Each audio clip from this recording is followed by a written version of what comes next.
According to new data from the Federal Reserve Bank of New York, there's been a big shift in how Americans envision their post-working years. And here with the details, we've got Yahoo Finance's Carrie Hannon. Hey, Carrie, what do we know here?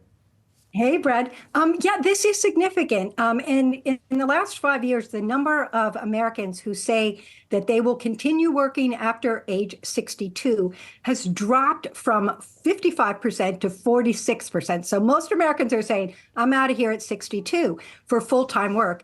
And, I think there are a couple of things behind that. If you kind of dig below it, although the researchers didn't say this specifically, but coming out of the pandemic, I think people had this opportunity to kind of shift to thinking about part-time work because more remote work was available.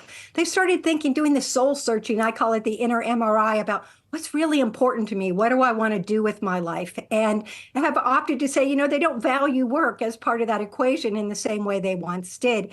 And so I think that in addition, the uptick in wealth, right? The markets have been pretty good. Retirement counts for some people are quite robust. So you got this urge to leave, right? But this is why I personally think this is a terrible idea. And a lot of the experts I talk to agree with me, unless you absolutely can't continue working because of a physical issue or you can't get a job because of ageism. And that's very real. But, it's a bad idea because in a sense that, most people are undersaved for retirement, right? Less than half of Americans think they have enough saved for retirement, according to a recent report by Schroders that came out last week.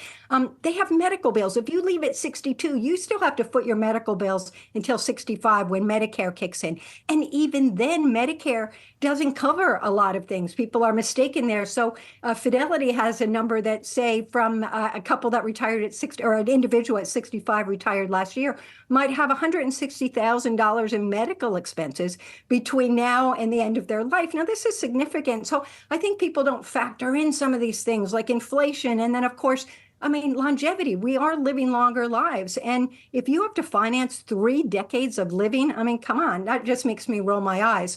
You have to have been a pretty super saver and able to do that.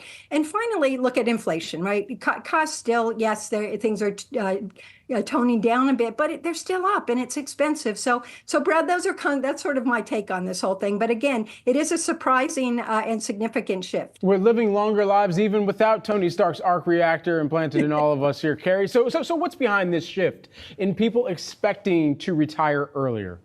Yeah, I think it is that idea of expectation. I think this is this desire to take control of our lives and really, embrace things that we weren't able to do during our working lives. And it certainly has been a dream for people for many, many years. I just think the financial realities today make it just a little more tricky for people. And the fact that, it has been difficult, saving, being undersaved is something that is quite, something people have to focus on. So if you want to hit that number and you're young enough, get going, save hard, save fast, save long,